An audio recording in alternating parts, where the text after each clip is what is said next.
I'm Major Nora Holt, JAG Corps, United States Army. And the day I walked into that courtroom, wearing my service dress uniform, my sister rolled her eyes so hard, I thought she might sprain something. Classic Lydia, always dramatic, always convinced she was the smartest person in the room. The irony? The room she was sitting in was a courtroom, and I actually was one of the smartest people there. I'd prosecuted war crime cases in Kandahar, dealt with rogue officers, and once stared down a 3-star general who thought rules didn't apply to him. But somehow, in my sister's mind, I was still the quiet kid who liked to follow Grandpa around. That day wasn't just another family spat. It was a legal war, Holt versus Holt. Lydia was suing me for our grandfather's estate, the same grandfather who'd raised me after our parents took off. The same man who'd been a decorated military judge, who taught me how to hold a fork, how to hold my ground, and how to tell the difference between justice and revenge. When the bailiff called the session to order, I saw her smirk at me from the plaintiff's table. She looked expensive designer blazer, hair perfectly blown out, that bored, superior expression that said, "I'm here because my lawyer told me I had to be." I could practically hear her inner monologue, "Oh, this'll be easy. She's just a soldier. She doesn't know how the system works." Except I did. I'd built my career inside that system. Then the judge walked in, Colonel Samuel Harland, retired Army JAG, now a civil court judge, a man whose name I hadn't heard since Afghanistan. When he looked up from the case file and saw me, his pen froze midair. He blinked, squinted slightly, then said, "Wait, Major Holt?" The entire courtroom went silent. Lydia's smirk faltered. "Yes, sir," I said, standing instinctively. "It's good to see you again, Your Honor." For a second, his expression softened recognition, respect, maybe even a hint of pride. He nodded slowly. "You prosecuted Captain Reeves in Kabul, didn't you? The bribery case." "Yes, sir. And the falsified contract investigation the same year." "I remember," he said, sitting back. Then his tone shifted back to professional. "Proceed." Lydia looked confused. Her lawyer leaned toward her, whispering fast. She didn't understand yet, but she would. 3 months earlier, this entire mess had started when Grandpa Judge Elliot Holt passed away at 87. He was more than a grandfather. He'd been my entire moral compass. When I was a kid, while other girls played dress-up, I sat in the back of his study, listening to him review case files. He'd explain things like due process and duty, in the same tone most people used to talk about the weather.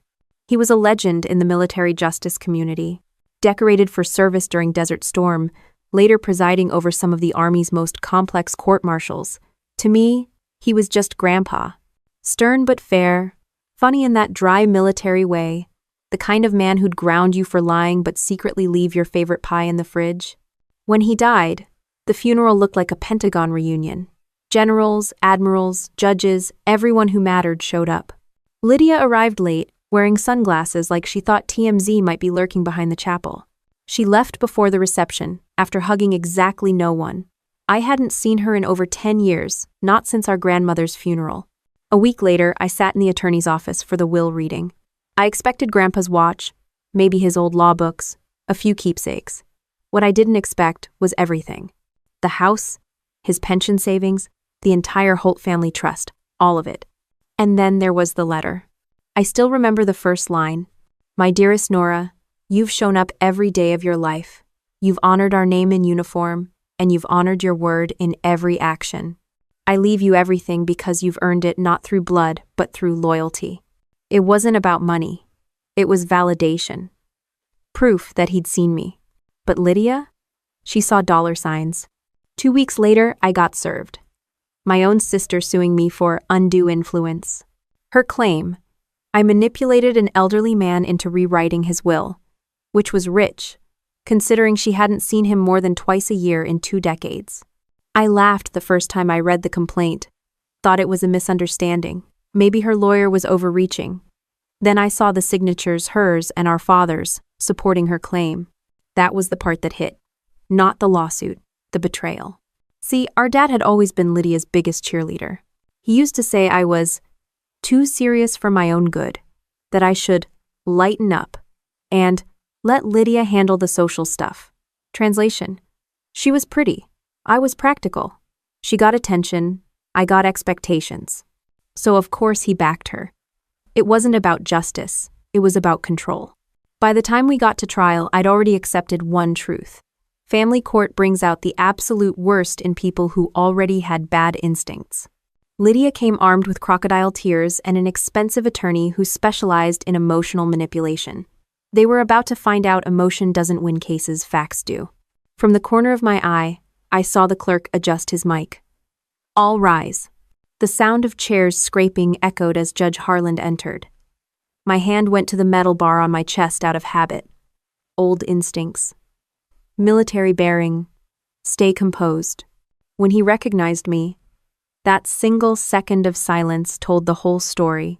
He knew me not just as a soldier, but as a lawyer who'd earned her place the hard way. Lydia, meanwhile, was still processing the fact that the judge apparently knew her little sister. Major Holt, he said again, a faint smile tugging at his mouth.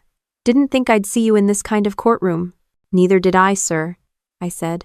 His gaze flicked between me and Lydia, and I saw the moment he realized exactly what kind of case this was. Family versus family, reputation versus greed. The rest of the room didn't know the history. They didn't know that when Grandpa's health declined, it was me who drove 3 hours each week from Fort Belvoir to his home in Richmond. They didn't know that when his arthritis flared up, I cooked his meals, balanced his medication chart, made sure his VA appointments were scheduled. But I knew Lydia would tell a different story. She'd say I inserted myself into Grandpa's affairs, that I isolated him, which was funny, because the only person who'd ever isolated him was her by ignoring him completely.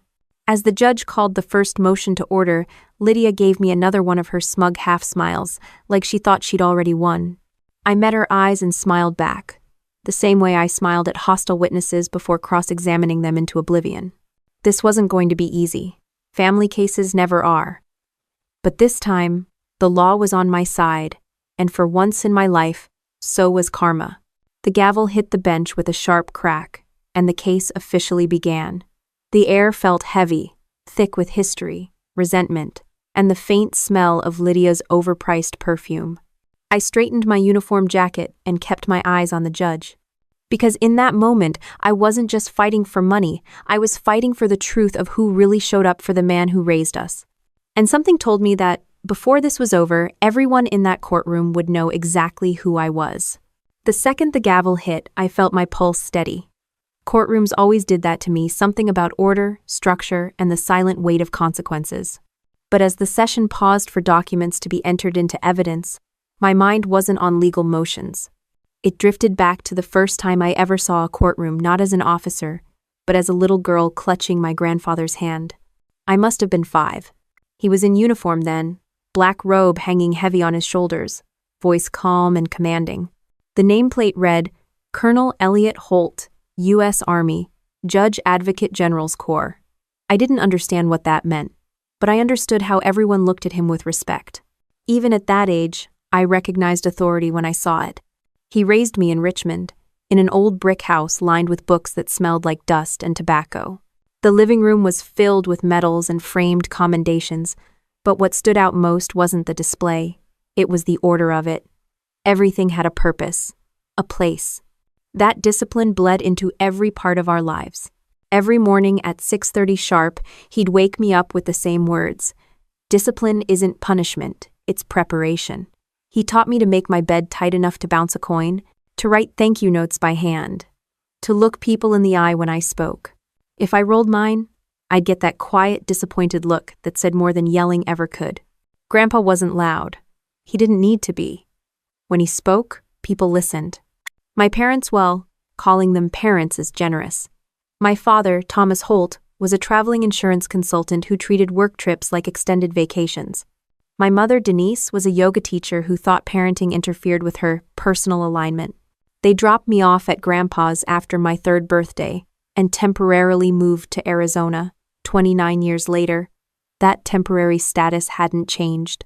Lydia stayed with them longer until she was 10, when our father's latest marriage imploded and Grandpa took her in too. She never forgave him for the rules. Curfews, chores, accountability. Lydia thrived on attention, not responsibility. She called him the general behind his back, mocking his posture and the way he used ma'am and sir even at the grocery store. I, on the other hand, followed him everywhere. His study was my playground, his law library my jungle gym. He'd read case law out loud, explaining things like burden of proof and reasonable doubt while I played with toy soldiers under his desk. He said the law was just another battlefield, one where words replaced bullets but the stakes were just as high. When I turned 10, he gave me my first lesson in justice. He caught me lying about breaking a window. I expected punishment. Instead, he handed me a broom and said, "Fix it. Don't hide from it."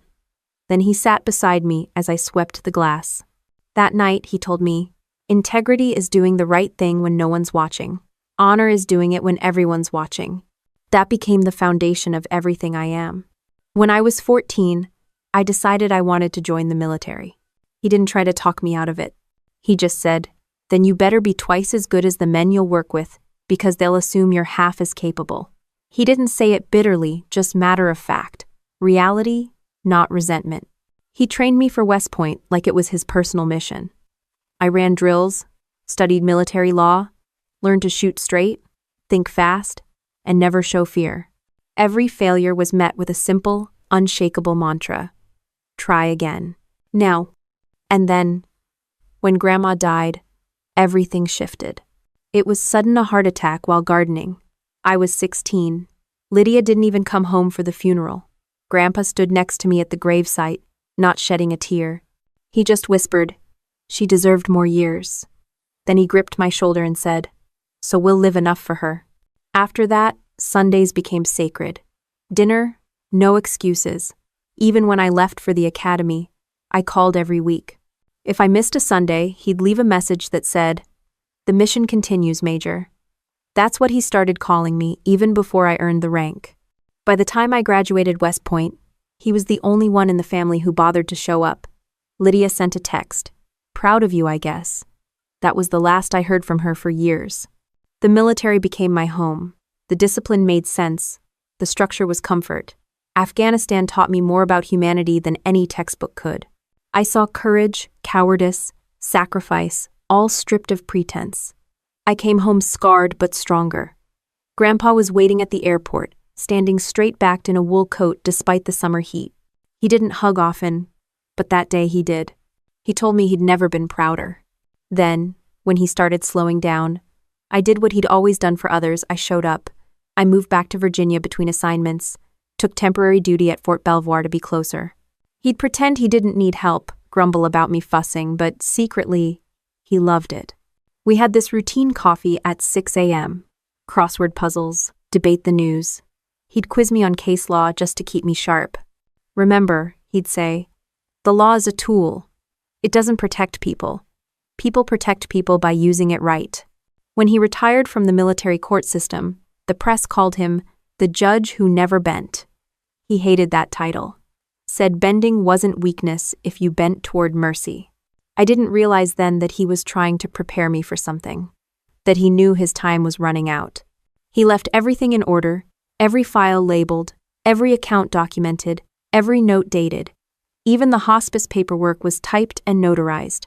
That's who he was. What wasn't in order was Lydia. She'd reappeared 6 months before his death, suddenly attentive. Phone calls, surprise visits, over-the-top concern. At first, I wanted to believe maybe she'd changed. Grandpa even seemed cautiously optimistic. But the timing was too convenient. The old man's health was declining, and Lydia never did anything without a motive. I caught her once snooping through his desk drawers while he napped. She claimed she was looking for photos. I didn't buy it, I told Grandpa. He just sighed and said, "She's still my granddaughter, Nora. Let her look. There's nothing to hide." That was his flaw. He saw the good that could be, not always the truth that was. When he died, I buried him with full honors. The service flag, the salute, the folded triangle placed in my hands. Lydia showed up late again, crying like she was auditioning for a soap opera. But she left before the casket even touched the ground.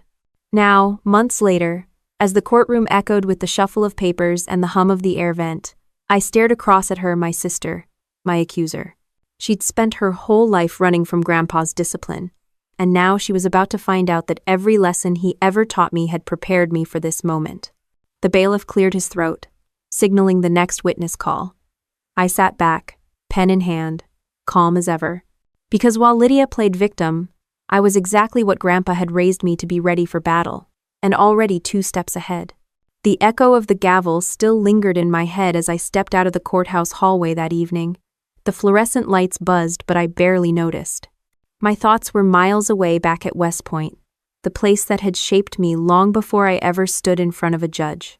I still remember the smell of the Hudson River at dawn, the blisters on my hands from rifle drills, and the taste of instant coffee that felt like jet fuel. West Point didn't just teach you how to lead, it taught you how to fail, rebuild, and move again before dawn. The first lesson hit hard. No one cares where you came from. They care what you can do. Grandpa had repeated that line the night before I left for New York. I'd thought he was exaggerating. He wasn't. Cadet life was brutal, in a way civilian life could never mimic. You woke before sunrise, ran until your lungs burned, ate in silence, and learned to smile through exhaustion. Every detail mattered: uniform creases, salute angles, inspection dust on your boots. They broke you down. Not to destroy you, but to strip away anything weak, anything soft. I thrived there. Maybe it was the structure, maybe it was stubbornness, or maybe it was that voice in my head, the one that sounded like Grandpa reminding me that discipline was freedom. By my second year, I'd earned the nickname, the counselor. Not because I gave good advice, but because I had a knack for rules, strategy, and reading people, the instructors noticed. They told me I had the mindset for the JAG Corps. At the time, I didn't fully understand what that meant. Military lawyers seemed like bureaucrats in uniform. But the more I learned about the Corps' mission upholding justice within the military system, the more it clicked. It was the perfect combination of Grandpa's world and mine. When I graduated, Grandpa stood in the front row, shoulders squared, a faint smile under his mustache. He shook my hand instead of hugging me, because that was his way. But when he said, "You made the name Holt mean something again," it hit harder than any embrace could have. My first assignment was Afghanistan, Forward Operating Base Taranis. I was 24, too young to grasp how easily ideals crack under gunfire. I wasn't there to fight, I was there to investigate. A captain accused of taking bribes from local contractors. But when you're in a war zone, titles mean nothing.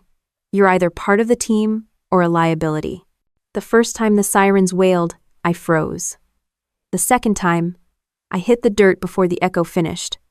After a week, I stopped flinching. You get used to everything in the field, even the sound of mortars in the distance.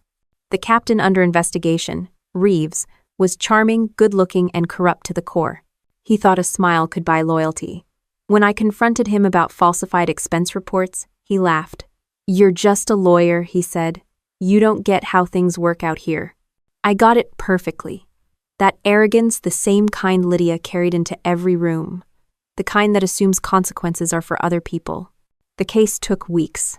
I spent nights in a makeshift office, piecing together witness statements, procurement logs, and satellite communications. Reeves had covered his tracks, but not well enough. I found the proof: a local vendor's handwritten ledger with his signature. When I presented it at the hearing, he looked at me like I'd betrayed him personally. He was found guilty. Lost his rank, his pension, his reputation. When I walked out of the courtroom tent, Colonel Harland, yes, that Harland stopped me. "You've got steel in your spine, Holt," he said. "Don't lose it. Most people do after the first hard case." I didn't know then that he'd end up presiding over my family's case years later. Life's sense of irony has always been sharp. But Afghanistan wasn't all victories and discipline. War carves things out of you that never grow back. One night, our convoy hit an IED. I wasn't even supposed to be there. I'd swapped shifts with another officer so she could call her husband. I woke up half buried in sand and smoke, my ears ringing. The Humvee behind ours was gone, obliterated. We lost 3 soldiers that night. One of them a 19-year-old private who'd once told me his mom worried he'd forget to eat vegetables. That was the moment I stopped seeing law as theory. Justice wasn't about procedure, it was about people who'd never make it home, and the ones who had to live with that. When I finally came back stateside, I carried 2 things: a limp that never quite healed, and an unshakable sense of duty. Grandpa was waiting at Dulles Airport, hat in hand, tears he tried to hide behind small talk. "You came back taller," he said, like he couldn't process how the same girl who used to trip over her boots was now walking with the weight of war in her step. We sat on the drive home mostly in silence. He didn't ask for details, didn't pry. He just said, "You've seen enough. Now make it mean something." And I did. I joined the JAG Corps full-time. Investigated procurement, fraud, misconduct, abuse of power. Every case was personal in its own way. I built a reputation thorough, relentless, impossible to intimidate. Some said I was too cold. Others said I cared too much. The truth was simpler. I just didn't know how to stop once I started fighting for what was right. That's why when Grandpa's health started to decline, I didn't hesitate. I applied for reassignment closer to home.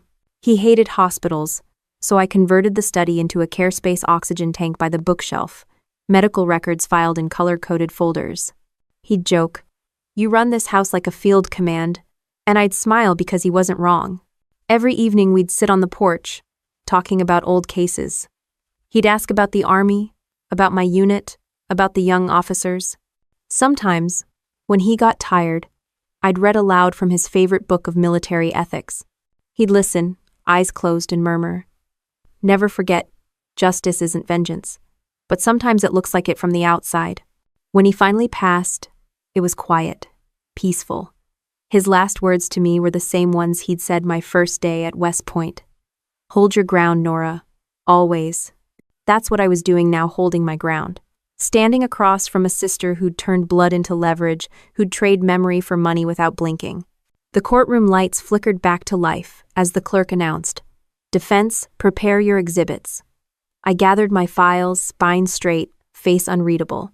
The world around me blurred into the same calm I'd felt in a war zone right before a firefight, the sharp, silent focus before impact. And as I turned my gaze toward the judge, I caught Lydia watching me, eyes narrow, smile tight. She had no idea that every scar, every sleepless night, every ounce of discipline forged in war had prepared me for this exact battlefield. The morning after my reassignment, I drove down I-95 toward Richmond with everything I owned in 2 duffel bags and a head full of noise. The Army had taught me to travel light, no clutter, no sentimentality, but coming home didn't feel light at all. Grandpa's nurse had called a week earlier and said his memory was slipping more often. I didn't need to hear the rest. When you've watched enough men deteriorate in the field, you recognize the tone of a person bracing for goodbye. He was waiting on the porch when I arrived. Same old porch swing, same stubborn refusal to use the cane leaning beside him. "You look like you outran your own shadow," he said. His voice was thinner but still had that dry Virginia gravel. I saluted him out of habit, and he rolled his eyes. "You're home, Major. Not in formation." 1. Inside, the house looked smaller, but cleaner than I remembered. The books were dusted, the metals polished. There was a stack of legal pads on his desk, case notes, drafted letters, reminders to himself, written in bold block letters. His handwriting had grown shaky, but the discipline was still there.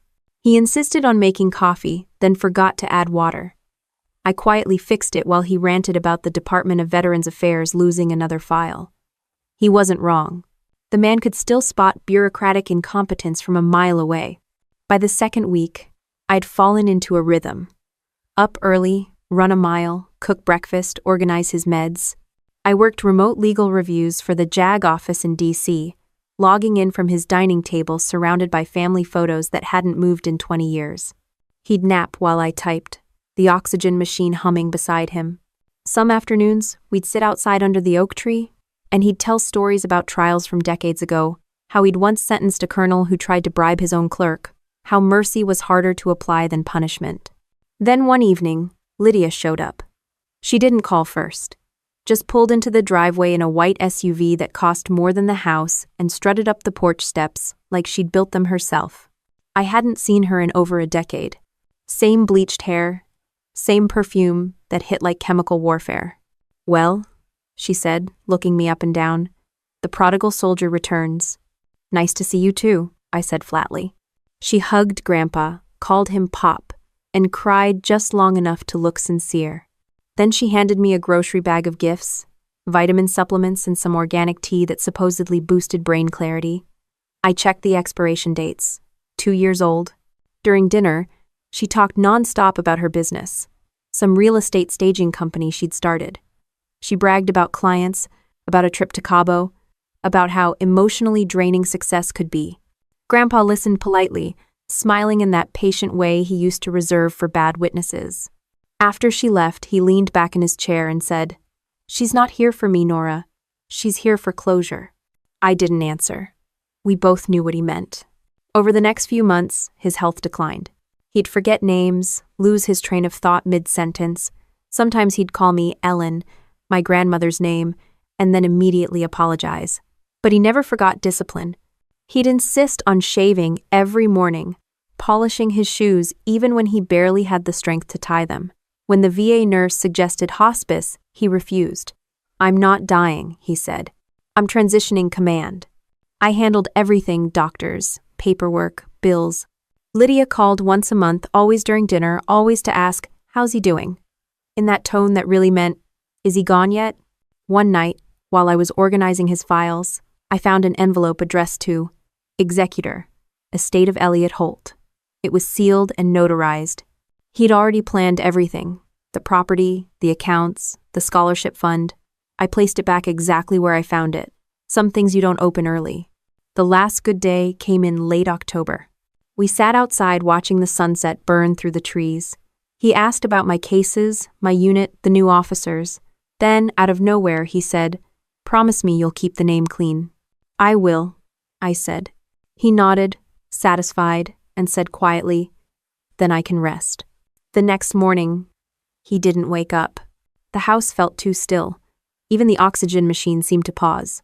I called the doctor, then the funeral director, then the Army liaison for veteran services. I moved like muscle memory. When the hearse pulled away, I stood in the driveway until the sound of the tires faded. The funeral was held at St. Paul's Cathedral. Full honors. The color guard folded the flag, the bugler played taps, and a colonel handed me the flag triangle. Lydia arrived 45 minutes late, wearing oversized sunglasses and a black dress that belonged on a red carpet. She dabbed her eyes with a tissue, but didn't shed a tear. When the pastor spoke about service and sacrifice, she checked her phone. After the service, people I'd never met came up to me: old officers, former clerks, young lawyers who'd clerked under him. Every single one said the same thing. He was the definition of honor. Lydia disappeared halfway through the reception. I found her in the parking lot, talking to someone on the phone. When she saw me, she hung up and said, "So, what happens to the estate now?" I blinked. "He's not even in the ground yet, Lydia." "I just mean logistically. You're the military one. You understand paperwork." "Yeah," I said. "And respect." She rolled her eyes and walked off. Some people never change. A week later, the lawyer called me for the will reading. I showed up expecting something simple. A small inheritance, maybe the house. The rest would go to the trust, I assumed. Lydia arrived late again, carrying a venti latte like she was headed to a board meeting. The lawyer, Mr. Kane, cleared his throat and began. Per Judge Holt's last will and testament. He read through the details, and Lydia's smile widened until it didn't. All assets, property, and accounts are to be transferred to Nora Holt, including oversight of the Holt Honor Fund. Her face froze. "That can't be right," she said. Mr. Kane adjusted his glasses. "It's been signed and notarized." She turned to me. "What did you do?" I stared at her, speechless for a second. "I showed up, that's what I did." "I?" She stormed out of the office, slamming the door hard enough to rattle the frames on the wall. For a few weeks, silence. Then came the letters. First from her lawyer, requesting clarification. Then from her again, threatening to contest the validity. Then from my father, who hadn't spoken to me in years, suggesting a family compromise. I didn't answer any of them. Instead, I focused on honoring Grandpa's plans. I started organizing the Holt Honor Fund, reaching out to his old colleagues. It felt good to build something real, something that carried his name forward. Then, one cold morning in January, a courier knocked on the door. He handed me an envelope with my name printed in legal block letters. Inside was the summons. Holt v. Holt, petition for estate reversal, filed by my sister, supported by our father. I stood in the hallway for a long moment, staring at the seal of the court. Then I folded the paper neatly, set it on the table, and said out loud, "All right, Grandpa." Command accepted. The coffee machine beeped behind me, cutting through the silence. I poured a cup, steady hands, steady breath, the same calm I'd felt on every battlefield before this one. The first time I saw my name on a legal complaint, it didn't sting. I'd seen worse criminal charges, dishonorable discharges, even treason filings, but this one was different. Holt versus Holt. It wasn't a case. It was a family autopsy dressed up in paperwork. The complaint was 4 pages long, written in the flowery tone lawyers use when they want to sound righteous. Lydia accused me of undue influence over a mentally diminished elder, coercion in estate manipulation, and my personal favorite, using military authority to pressure familial dependency. In other words, she'd turned my loyalty into a crime. The moment I finished reading, I called her lawyer. I didn't yell, didn't curse, just said, "This is going to be the most educational mistake of your career," and hung up. Still, the weight hit me later that night. The house felt too quiet without Grandpa's cough or the sound of his TV droning in the next room. The walls seemed to echo with all the things he'd told me about honor, how it wasn't something you wore, it was something you practiced. Honor, apparently, didn't count in probate court. By morning, it was all over local news. Army major accused of manipulating war hero's will. Someone had tipped off the press, probably Lydia. The comments section was a swamp. Half the people thought I was a monster, the other half thought I was a scapegoat.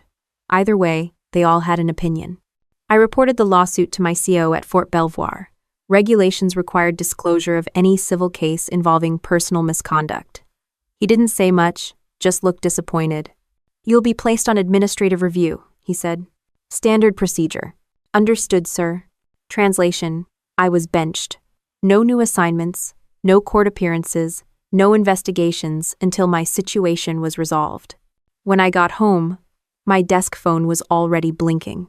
Reporters, former classmates, even an old boyfriend who apparently wanted to check in. The only person who didn't call was Lydia. She didn't need to. Her lawsuit said enough.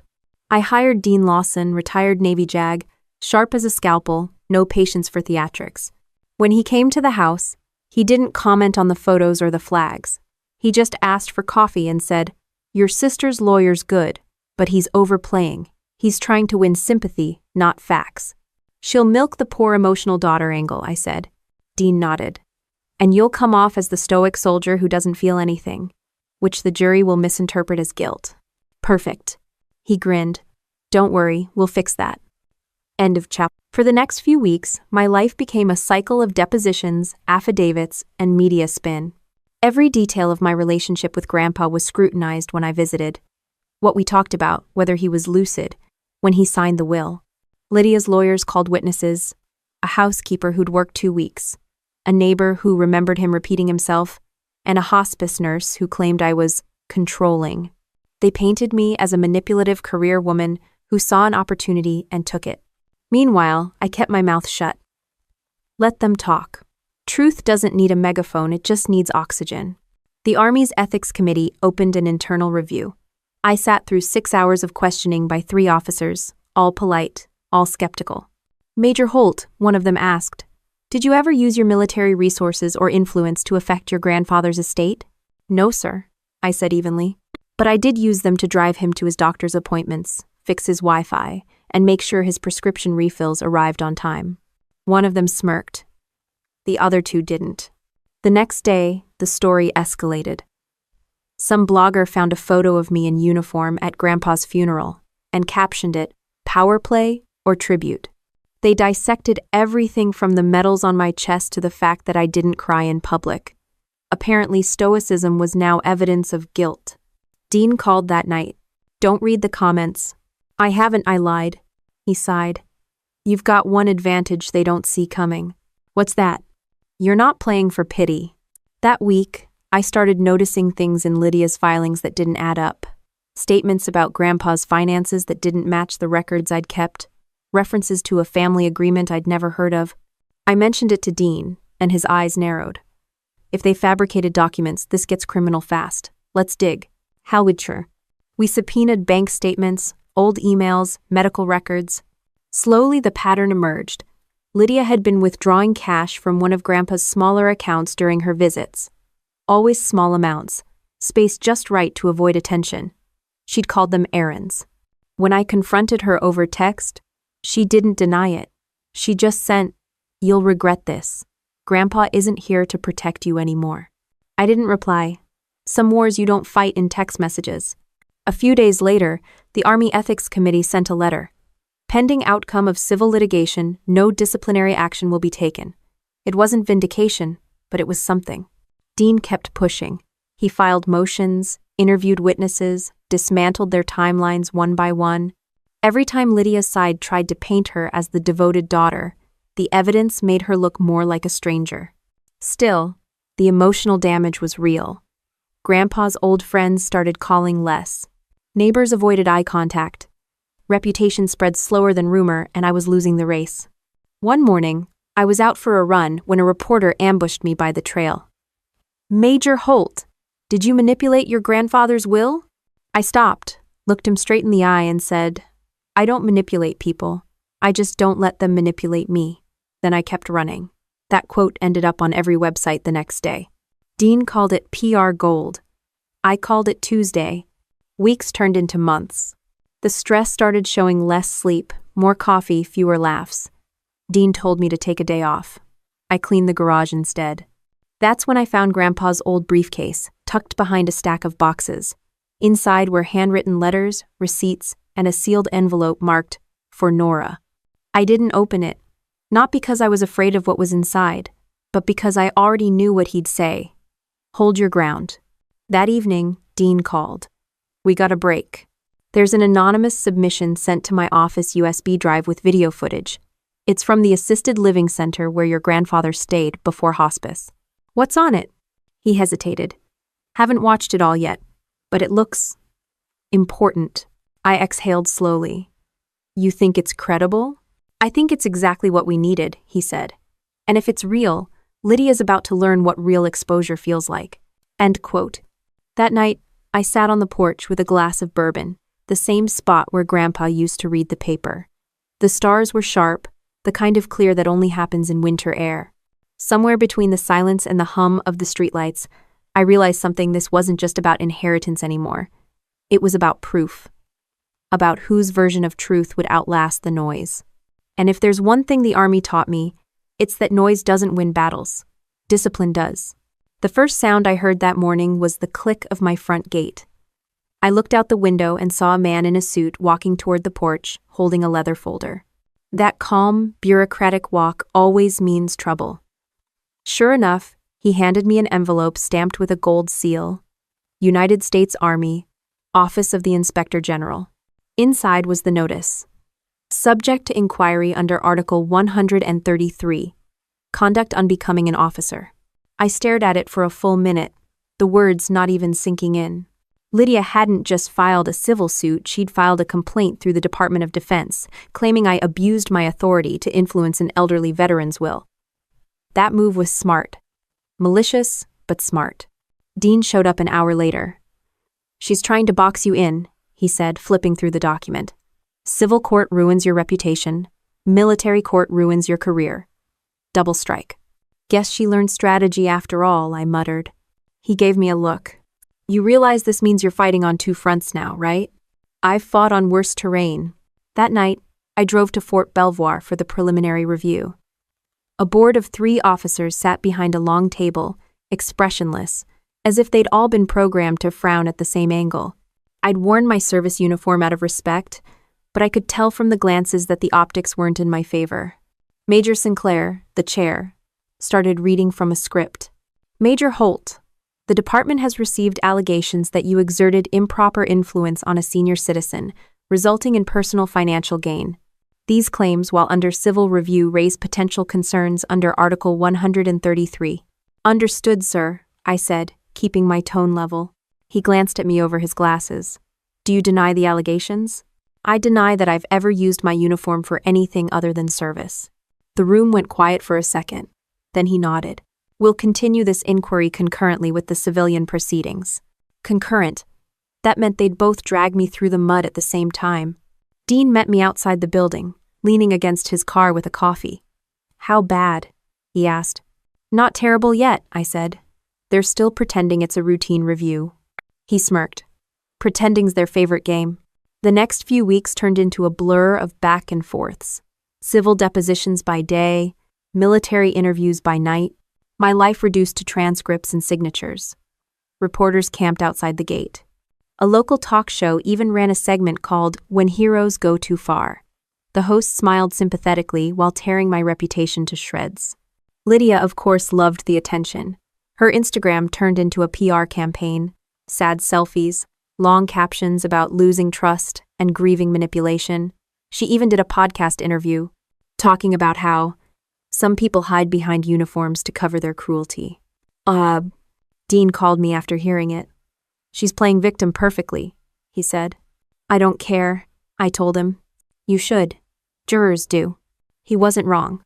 When you're trained to lead soldiers, you learn to compartmentalize, keep emotions in a box, and lock it tight. But civilian life doesn't follow the same rules. Every headline, every whisper, every look at the grocery store chipped away at that box. I started running more. Harder. 5 miles before sunrise, another 3 at night. It helped keep the noise down.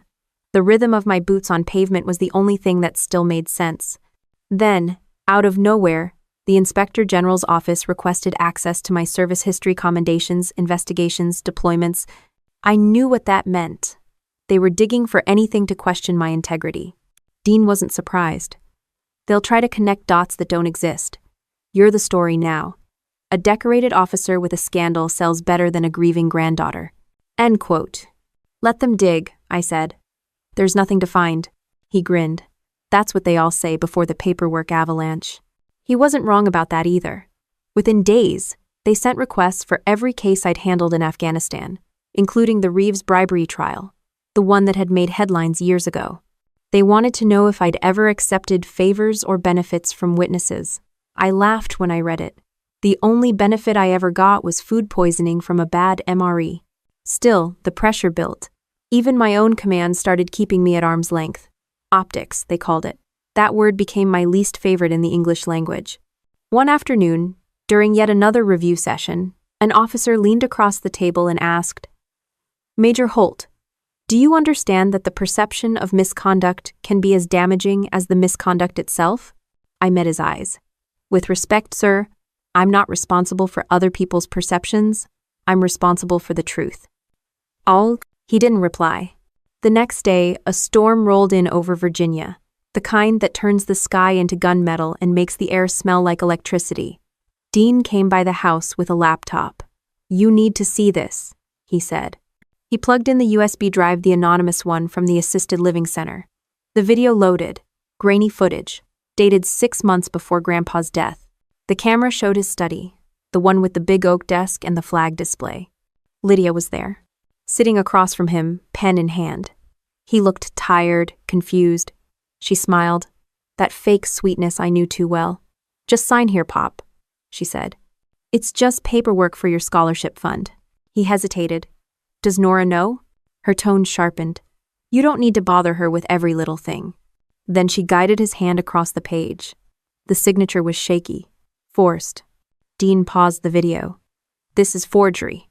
Plain and simple. I watched the screen, jaw tight. He trusted her. She weaponized that trust, he said quietly. If this holds up in court, it'll destroy her credibility. The next day, Dean filed the footage as potential evidence. Lydia's lawyer tried to block it, arguing privacy violations. The judge allowed a review under seal. For the first time since the lawsuit began, the tide shifted. But while the civilian court tilted in my favor, the military review kept dragging. They didn't care about sibling drama, they cared about headlines and discipline. My CO called me in one morning and said, "We can't have distractions in uniform, Major." I asked, "You want me to resign?" He didn't answer directly. "You should consider your options." I walked out, straight-backed, calm, but inside, I was burning. I'd spent 15 years upholding the same code they were now using to push me out. That evening, Dean stopped by again, this time with takeout and a look that meant bad news. They're accelerating the civil schedule. Lydia's side requested a summary judgment hearing next month. They're betting you'll be too busy defending yourself in the Army inquiry to keep up. Let them bet, I said. I'm not quitting either field. He smirked. That's the soldier talking. Good, I said, because that's who they're fighting. The next morning, the news broke that the military board had delayed their ruling, pending further evidence. It wasn't an exoneration, but it was enough to buy time. Dean texted me. You're still in the fight. I texted back. I never left it. That afternoon, I put on my uniform not for court, not for optics, but for me. I stood in front of Grandpa's folded flag on the mantel and said quietly, they can question my choices, my motives, even my uniform, but they don't get to question what you taught me. Outside, thunder rolled in the distance, the kind of sound that reminds you of artillery far away. I didn't flinch, just straightened my shoulders and started preparing the next set of exhibits. Because wars end when one side stops fighting, and that wasn't going to be me. When Dean handed over the flash drive, I didn't say anything. I just watched the small piece of plastic between my fingers, realizing that sometimes the smallest objects carry the loudest consequences. He'd already made a backup, of course. Lawyers like him don't believe in single points of failure. He sat across from me at the dining table, laptop open, folders stacked high with motions and affidavits. The footage is clean, he said. Time-stamped, authenticated. We've got a chain of custody from the facility's IT staff. They're willing to testify if needed. I nodded slowly. So she forged Grandpa's signature. Not just that. She misrepresented what he was signing. He was on medication, clearly disoriented. She knew exactly what she was doing. End of 2. The screen still showed a freeze frame of Lydia's smile, calm, patient, fake. Grandpa's hand hovered midair, pen between his trembling fingers. I wanted to look away, but I couldn't. The image felt heavier than any piece of evidence I'd ever entered into a military file. Dean shut the laptop gently. We'll introduce it during discovery. Let her team scramble. I'll file a motion to compel an authenticity review, just to tighten the noose. Do it, I said. 2 days later, Lydia's lawyer sent a flurry of emails demanding the footage be sealed. Privacy, he argued. Medical context, irrelevant to the will. But the judge disagreed. If authenticity is in question, he said, then all context is relevant. That's when Lydia cracked. Not publicly, not dramatically. She cracked in the way people do when they realize their bluff's been called, but still think they can bluff harder. She called me that night, first time in months.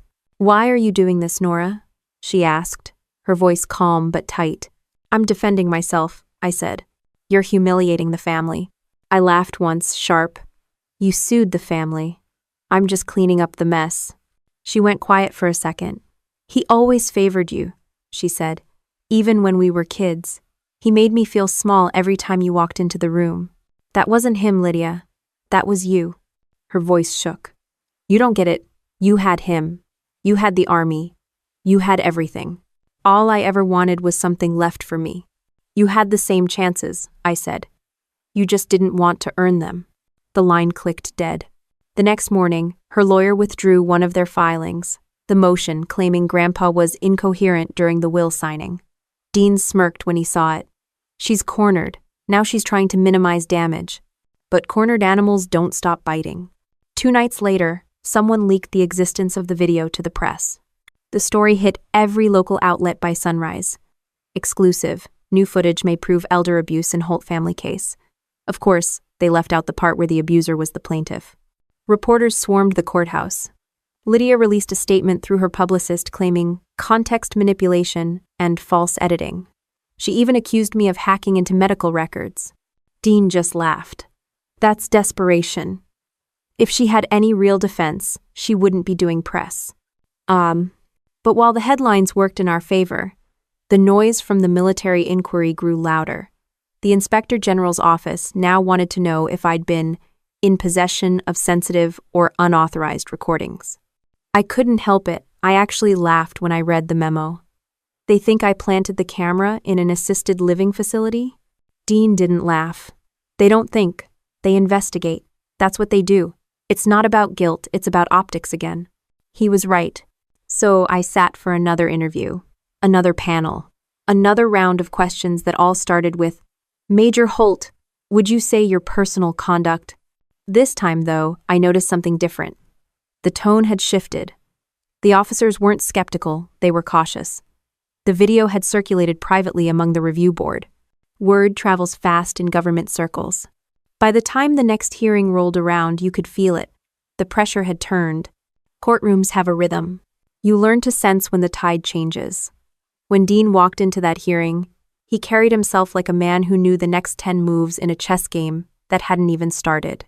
Lydia's lawyer looked exhausted, defensive, already sweating under his suit. Dean started with the video, played it in silence. No commentary, no dramatic pauses, just the truth, plain and ugly. When it ended, you could hear the hum of the ceiling lights. Lydia stared at the table, face pale. Her lawyer fumbled for words, context, misunderstanding, emotional stress. None of it mattered. The damage was done. Dean stood, calm and deliberate. "Your Honor, this video shows the plaintiff knowingly misrepresenting a legal document to an elderly veteran with diminished capacity. The defense moves to strike all claims of undue influence." The judge looked at Lydia for a long time before speaking. "Mrs. Bennett," he said, using her married name because formality cuts sharper than insult, "do you have anything to say before I rule?" She didn't. For a second, I thought it was over. But then her lawyer said something that froze me. "Your Honor, the plaintiff contends that the defendant's military background may have played a psychological role in coercing compliance from her grandfather. We request that the court consider the inherent imbalance of power in a military relationship." Dean's head snapped toward him. "Excuse me?" The judge raised an eyebrow. "You're claiming that being a serving officer constitutes coercion?" "Yes, Your Honor," he said, doubling down. "The uniform itself conveys authority. The plaintiff's father, Mr. Thomas Holt, will testify that his father often deferred excessively to military hierarchy, making him vulnerable to Nora's influence." Dean whispered, "They're going after the uniform now." I clenched my jaw but said nothing. The judge sighed. "Proceed. But be advised, counsel. This line of argument is thin ice." Dean leaned closer to me. "Let them walk on it. It'll crack under their own weight." And it did. Lydia's father, our father, took the stand. He rambled about family duty and how hard it was being a veteran's son. He tried to paint me as intimidating, manipulative, obsessed with military structure. But when Dean asked, "How often did you visit your father in the last year of his life?" the man froze. "Once," he said quietly. Dean smiled. "Then you're basing your testimony on hearsay, not observation." The judge overruled the objection that followed. By the time we adjourned, Lydia looked hollow. The press outside shouted her name, but she kept her head down. Dean packed up slowly, letting the reporters swarm past us. When we stepped out into the cold air, he said, "That's the day the case turned." I didn't answer. Winning wasn't the word I was thinking of. It felt more like surviving. That night, I drove home past the same courthouse lights, reflecting off wet asphalt, thinking about how easily truth gets buried under narrative until you dig it out yourself. The sky was low and gray, the kind of quiet that only comes after a storm breaks but before the next one starts. When I got home, I poured a cup of coffee and opened Grandpa's old briefcase again. The sealed envelope still sat inside. I didn't open it. I just held it for a moment, then put it back. Some things didn't need reopening. Some things already said enough. The courthouse smelled like old paper and air conditioning, the kind of mix that seeps into your clothes no matter how long you stay. Reporters lined the steps outside, cameras ready, waiting to catch the image they could label Family Feud turns legal firefight. I ignored them. Dean didn't. He adjusted his tie and muttered, "Don't look directly at them. It makes them think you care." End quote. Inside, the courtroom was already half full. The gallery buzzed with quiet excitement, the way people whisper before a fireworks show. The bailiff called for order, and everyone stood as Judge Harland entered. He looked older than I remembered from Afghanistan, lines deeper, hair grayer, but his presence still carried that same command. "Case of Holt versus Holt," the clerk announced. "Parties present and ready?"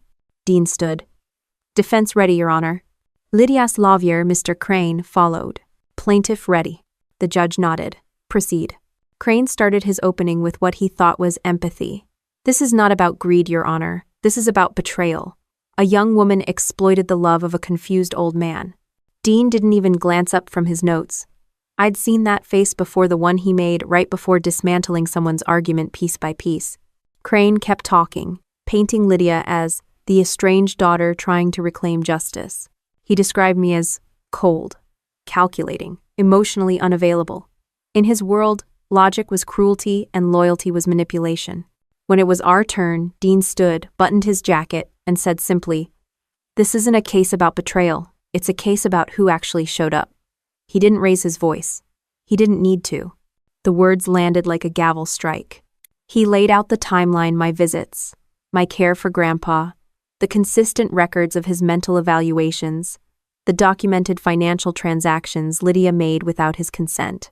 Every fact was a nail in the coffin of her story. Then he paused. "Your Honor, before proceeding, the defense intends to submit new evidence in video documentation authenticated by the facility and verified by the court's own experts." Crane jumped up immediately. "Objection, relevance, and privacy." "That."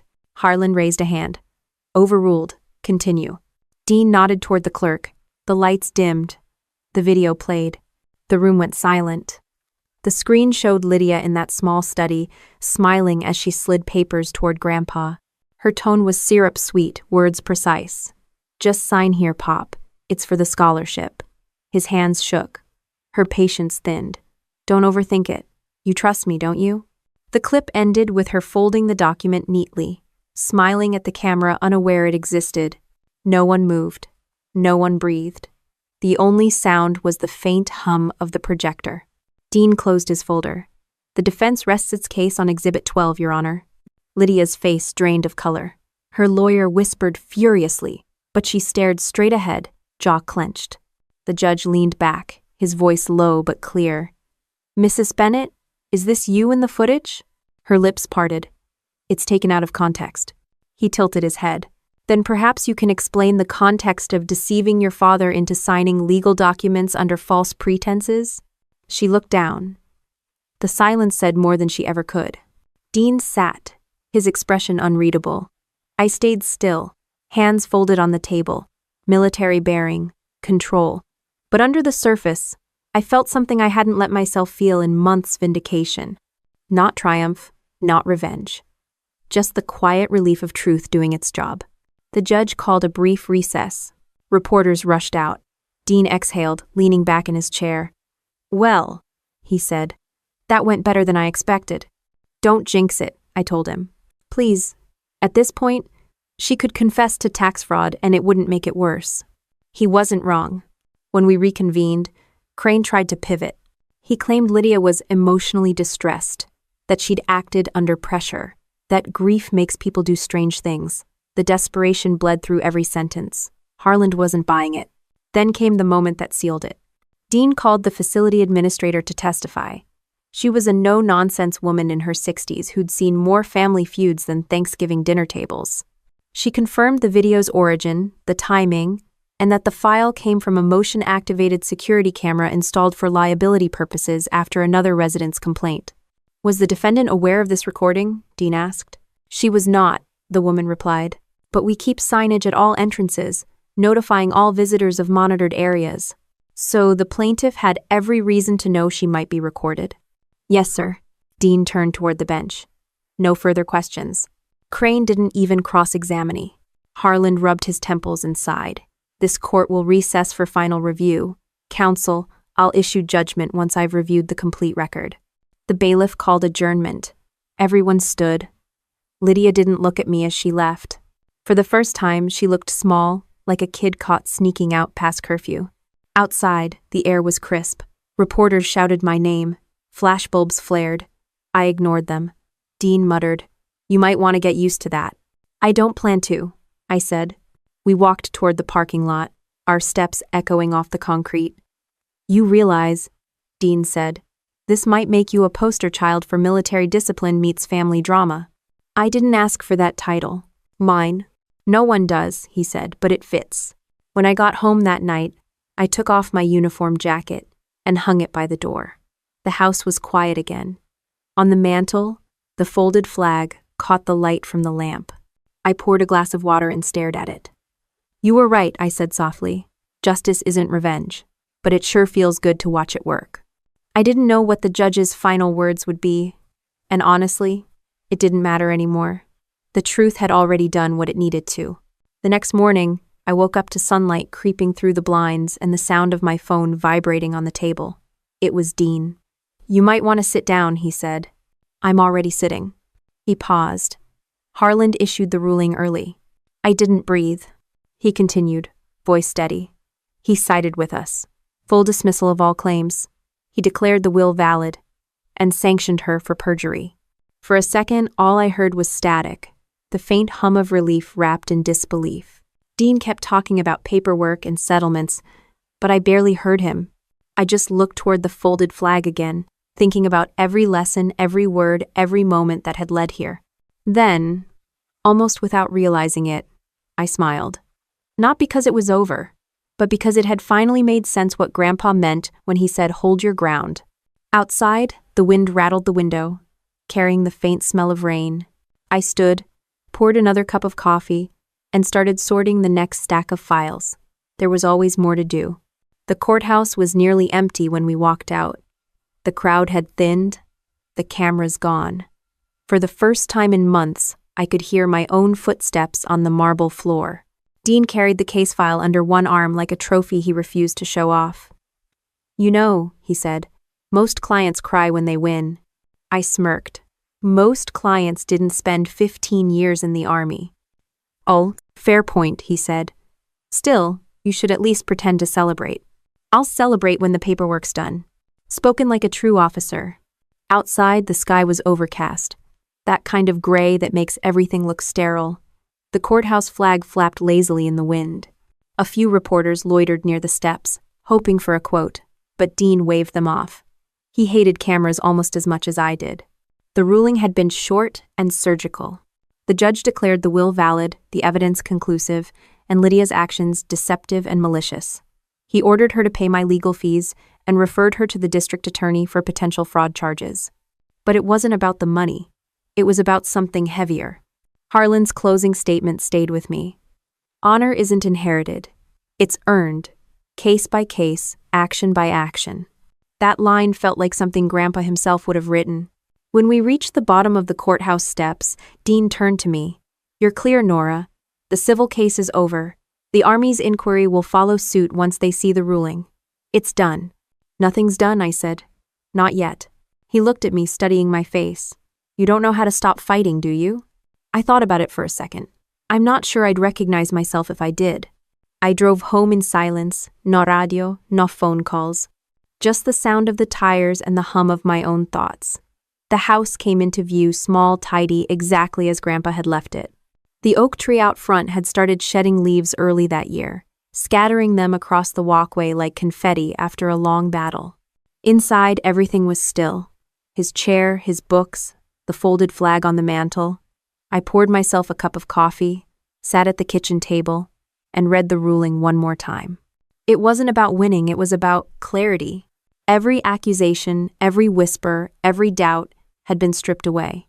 The Army's notice came 2 days later, a short letter from the Office of the Inspector General. No evidence of misconduct found. Case closed. That was it. No apology, no speech, just closure in government stationery form. Still, it meant something.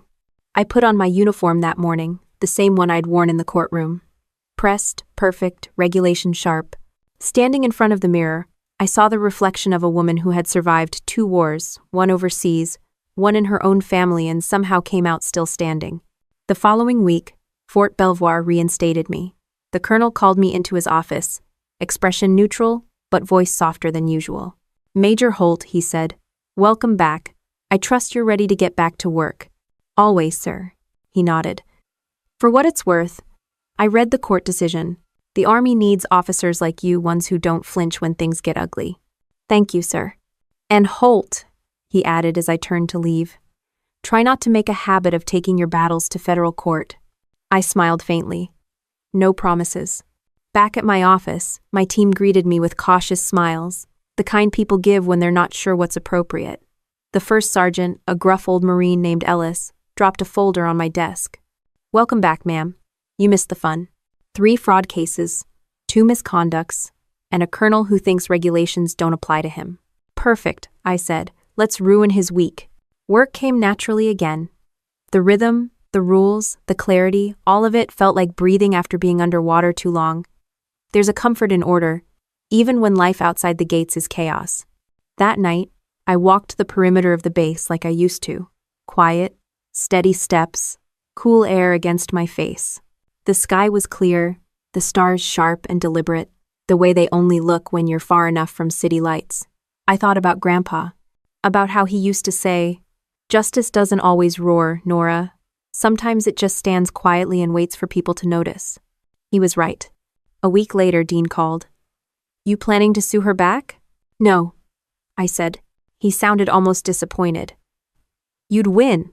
"I already did," I told him. He paused, then said, "You're a rare breed, Holt. Most people want revenge. You just wanted balance. I learned from the best." The next day, I visited the cemetery. Arlington was calm that morning, the rows of white markers catching the sunlight like mirrors. I stopped at Grandpa's grave. His name etched into the marble, clean and dignified. Cole. Elliot Holt, U.S. Army. Honor above all. I placed a small bouquet of purple irises at the base. His favorite flower, he said they symbolized wisdom and loyalty. "I did it right, Grandpa," I said quietly. "Not just for me, for the name." A breeze moved through the grass, stirring the edges of the flag by the memorial wall. On the way out, I passed a group of young cadets standing in formation. One of them saluted me, probably recognizing the ribbons on my chest. I nodded back. There was something grounding about the routine, the salute, the silence, the respect. By the time I got home, a letter was waiting on the doorstep. Handwritten, unmarked envelope. I opened it, half expecting another legal threat, but it was from Lydia. The handwriting was shaky, uncertain. "I never wanted to destroy you, Nora. I just wanted to matter. I don't expect forgiveness. I just hope you know I loved him too, in my own way. L." I read it twice, then folded it neatly and tucked it into Grandpa's briefcase with the rest of his papers. Not out of forgiveness, just because some things don't need to be thrown away to be finished. Later that evening, I sat on the porch with a cup of coffee and watched the sun dip behind the trees. For the first time in a long time, I didn't feel like I was preparing for the next fight. There was no next fight, just the quiet satisfaction of having kept my word. The phone buzzed on the table beside me. It was an email from the Judge Advocate General's office, an invitation to speak at a legal ethics symposium at West Point. The subject line read, "Integrity in Service." I smiled. It felt like the right kind of full circle. I set the phone down, leaned back, and let the silence fill the space where anger used to live. There would always be another case, another trial, another line to hold. But tonight, the only thing that mattered was that the name Holt still stood for what it always had: honor, duty, and the quiet kind of strength that doesn't need to announce itself. The first time I unlocked Grandpa's old office again, it felt like stepping into a courtroom frozen in time. The air carried that faint smell of cedar and printer ink, the kind that lingers after years of discipline and thought. His desk still had a half-empty jar of pens, his gavel-shaped paperweight, and that framed photo of the two of us at my West Point graduation, me in cadet gray, him in full dress uniform, proud but pretending not to be. I cleared the dust off the desk and set down a new nameplate, Holt Honor Fund, Est 2028. The idea had started as a line in his will, a scholarship for children of fallen service members. But I wanted it to be more than a trust fund. I wanted it to be a promise that his kind of honor, the kind that outlasts medals and politics, would keep going long after both of us were gone. The first donor meeting was small. Just a handful of old colleagues, a few officers I'd served with, and Dean, who claimed he was only there for the free coffee but still brought 3 folders of suggestions. The plan was simple: legal support and scholarships for veterans' families, with mentoring programs run by JAG volunteers. It wasn't flashy. It was just solid, sustainable, and built on service, exactly what Grandpa would have liked. Still, building something with his name on it meant inviting ghosts back in. 3 weeks into the project, I got an email from Lydia. No subject line, no greeting, just a single sentence. If you ever need help with the foundation, I'd like to contribute. I read it 3 times before closing the laptop. The first instinct was to delete it, the second was to pour a drink, the third was to breathe and remember Grandpa's voice. Mercy isn't weakness, it's just the harder choice. So I called her. She answered on the 3rd ring, quiet, cautious. Nora? It's me. Now. Silence. Then, you actually called. You offered to help, I said. I'm calling about that. She exhaled sharply, like she hadn't expected to get that far. Look, I know I don't deserve a seat at that table, but you're not getting a seat, I cut in. But you can help. The scholarship fund needs a PR team, someone who can make people listen without tuning out. You were always good at that. She hesitated. You'd trust me with that? I'm not doing it for you, I said. I'm doing it for him. Another pause, longer this time. You sound like him, she said softly. I've been told that before. After we hung up, I stared at the phone for a long time. Forgiveness doesn't feel like victory. It feels like letting go of the idea that you'll ever get an apology that satisfies you. Lydia couldn't fix what she'd done, but she could still do something that mattered.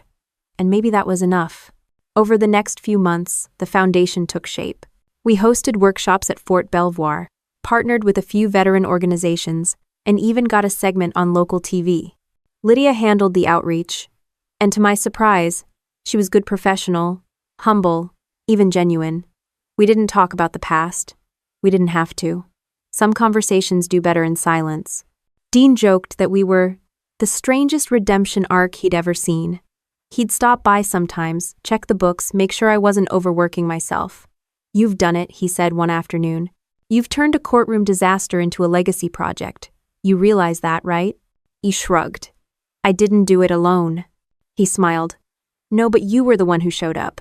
That's what counts. The first scholarship award ceremony was held on a cold March morning at the Richmond courthouse, the same one where it all started. I thought about changing the venue, but somehow it felt right. Harland even attended, still as sharp as ever. When I thanked him for coming, he said, "Wouldn't miss it, Major. This is the kind of case outcome we actually want to see." During the ceremony, we honored 5 students, each one the child of a veteran killed in action. They spoke about their parents, their dreams, and what service meant to them. One girl, about 16, said she wanted to study military law because justice is what keeps chaos from winning. That line hit me straight in the chest. After the ceremony, as people mingled, Lydia approached me quietly. She looked different, simpler clothes, softer expression. "The fund's doing good work," she said. "It's early," I replied, "but we're getting there." She nodded, then handed me a folded note. "He wrote this for you. I found it in one of his old files when I was cleaning out the attic." I hesitated before taking it. Her hand trembled slightly. When I unfolded the paper later that night, I recognized the handwriting instantly. Grandpa's block letters, sharp and disciplined even at the end. If you're reading this, Nora, then you've already faced the hardest part of carrying the Holt name, proving you deserve it. I taught you law because law is what keeps order. But I taught you honor because it's what keeps us human. Never confuse silence with weakness or forgiveness with surrender. You'll be tested, but that's the price of living by a code. At the bottom, a single line. Make the name mean something that outlives us both. I folded the letter carefully and placed it inside the briefcase with the others. For the first time in years, that old house didn't feel haunted anymore. It felt alive. When I walked out onto the porch, the air was cold but clear. The flagpole creaked softly in the wind, and the foundation's banner fluttered just beneath it. Holt Honor Fund, for those who show up. That phrase had started as a private motto between Grandpa and me. Now it was on flyers, websites, and scholarship letters. The world didn't need to know where it came from, it just needed to feel it. Later that evening, I got a message from one of the scholarship recipients. "Major Holt, I wanted to thank you. My dad always said honor is showing up when it's hard. I didn't understand it until now." I smiled, typing back, "He was right." When I closed the laptop, the clock on the wall ticked softly. There was no silence this time, just a kind of peace that didn't need explanation. Grandpa's desk light still glowed behind me, steady and warm. Some legacies don't end, they just change hands. 5 years later, I found myself standing behind a podium at West Point, the same hall where my life in uniform had begun. The crowd was quiet rows of cadets in gray, their faces sharp and eager, waiting for the next speaker to give them a version of honor they could take with them into the field. I'd been asked to deliver the closing address for the annual JAG Symposium, a mix of young officers, veterans, and law students. The banner above the stage read, "Integrity and Service, Law, Duty, and Legacy." Funny how life folds in on itself. The first time I'd stood in this building, I was 21, terrified of failure. Now, standing here as Brigadier General Nora Holt, I understood that fear was never the enemy, it was arrogance that destroyed people. I looked down at my notes, then closed the folder. The truth didn't need paper. When I was a cadet here, I began, I thought honor was about winning, about doing the right thing, so the record said I did. Then I went to war, and I thought honor meant survival, keeping my people alive, no matter what it cost. But years later, I learned it's something quieter than that. Honor isn't about being right. It's about showing up when it's hardest to, even when the world calls you guilty, even when your own blood turns against you. A few cadets straightened in their seats. Some older officers nodded. My grandfather used to tell me, the law tells us what's allowed. Honor tells us what's right. That difference will haunt you if you forget it. Because one day, someone will test that line, and if you don't know who you are, the system will decide for you. I paused. Not for effect, just to breathe. Don't let them, I said. You decide. When the applause came, it wasn't loud. It didn't need to be. It felt real, like a quiet handshake between people who understood the same hard truth. After the ceremony, a young lieutenant approached me, nervous but determined. "Ma'am," he said, "did you really get sued by your own family?" I smiled. "That's one way to put it. Why didn't you just walk away?" "Because walking away is easy," I said. "Showing up takes guts." He nodded, thoughtful, and left. I watched him go and hoped he'd remember that one day when it mattered. Later that evening, I visited Arlington again. The grounds were quiet except for the wind brushing through the trees. I stopped at Grandpa's grave. The marble now weathered but still clean. The letters still sharp. Honor above all. I knelt, set down a fresh bouquet of irises, and spoke like he was still sitting across the table, waiting to cross-examine me. "I did what you asked," I said softly. "I made the name mean something." The sun was low, gold light catching the corners of the stones around me. A few rows away, a family gathered at another marker, two little boys chasing each other while their mother laid flowers. Life keeps moving, no matter how many wars we survive.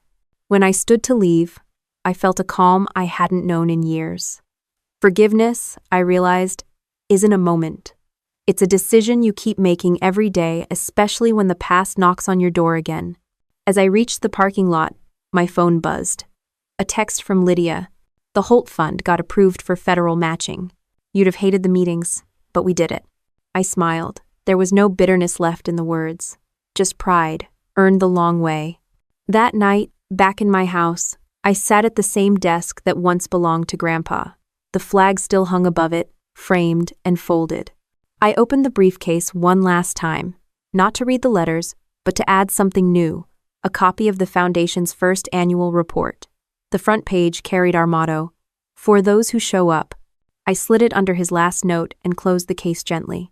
Out of habit, I checked my uniform for the next day, perfectly pressed, insignia straight. Some habits aren't discipline anymore, they're comfort. I was scheduled to attend a Senate committee hearing on veterans' justice reform, one of those long, bureaucratic fights that take patience, not adrenaline. The kind of war you win with words instead of weapons. Before turning off the light, I caught my reflection in the window, older, sure, but sharper too. Scars where they needed to be, calm where there used to be fire. I remembered something Grandpa said once when I'd lost a case early in my career. You don't lose when you stand for something real. You just wait until the world catches up. Maybe that's what all of this had been, waiting for the world to catch up. I poured one last cup of coffee, sat by the porch, and listened to the hum of the night. Somewhere in the distance, a train rolled by, its horn low and steady. The same sound I used to fall asleep to as a kid when I stayed at Grandpa's. The phone rang again. "Dean, predictably. You realize you've gone from court defendant to keynote speaker in under 5 years, right? He said. That's a new record. I laughed. I don't care about records. You should, he said. You earned this. Line, maybe. But honor doesn't come with trophies. He chuckled. You're impossible. Only on weekdays. When the call ended, I leaned back and watched the stars come out. I thought about every courtroom, every interrogation room, every battle I'd fought, some with enemies, most with people who just didn't understand what integrity costs. It costs everything sometimes. But the return's worth it. Down by the lawn, the Holt Honor Fund sign glowed faintly in the porch light. Beneath it, carved in small letters, was the Foundation's mission statement. Because love isn't proven by blood, honor is proven by showing up. That line had started as something Grandpa told me after one of our worst family arguments. Now it was the truth that had carried me through everything that followed the courtroom. The inquiry, the scandal, the silence. I sat there until the air turned cool and the coffee went cold, watching the lights of Richmond flicker in the distance. Somewhere, new cadets were swearing their oaths.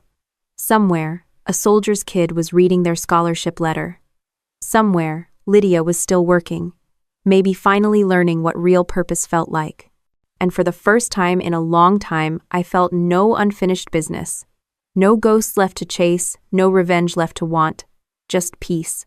When I finally stood, I looked once more at the folded flag and said quietly, "Honor before blood, Grandpa. Always." Abden. Then I turned off the light and let the house rest, steady and silent, just like him.